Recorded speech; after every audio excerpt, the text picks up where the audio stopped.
The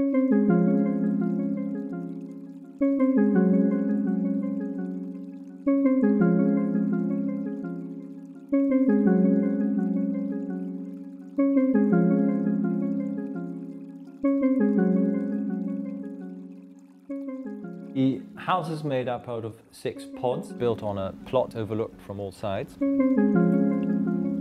What I realized is that the pods were going to be quite small, and I felt that we should try and tie roof and walls together so that the scale works, because it's quite a sculptural composition and you want the sculpture to read.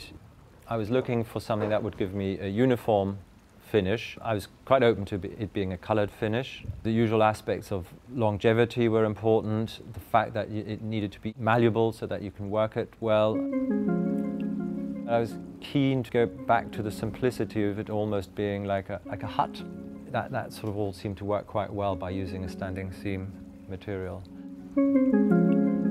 We investigated different materials. You know, you start off with zinc, but what I was worried about is that it would look very grey and drab, and then we also looked at other alternatives. With copper, what I was worried about is that it would age differently on the different surfaces. So in sort of scanning all the products that were out there, I came across this green coat product, a material made out of Swedish steel, and that sort of ticked the boxes.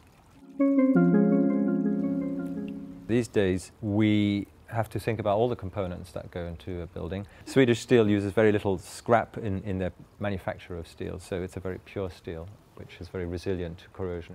It's got a coating, and the base of the coating is rapeseed oil. That's the alternative to fossil fuel oil, and because they use this rapeseed oil, it's completely biodegradable.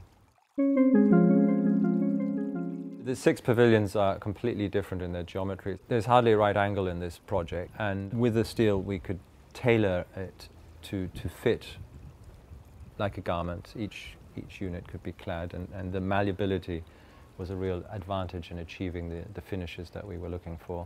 You can see, you know, how it folds round in the eaves and in the valley gutters. What I'm fascinated by is the resilience of this coating. It's actually remarkable because you can bend it as tight as you will and it won't crack. There's a choice, I'd count 6 or 7 or 8 different colors. It's got a nice sheen to it, but it's a very muted, earthy color. And what it allows us to do is to tie this whole development together. I really like the fact that you have these seams at regular intervals. It's sort of like a pinstripe, and it gives some life to the surface, and it changes throughout the day as the shadows change. The other thing is we made it work out exactly with all the openings of the house. The doors and the windows, they're always on a seam. So there's an aesthetic that the material imposes on the project, and we sort of tried to work with it and take it through all aspects of the design. Sometimes think, you know, about artepovara, the sort of idea of doing away with any accoutrements and just letting something rather bare be the finished item. Therein is a beauty, to limit yourself in that way.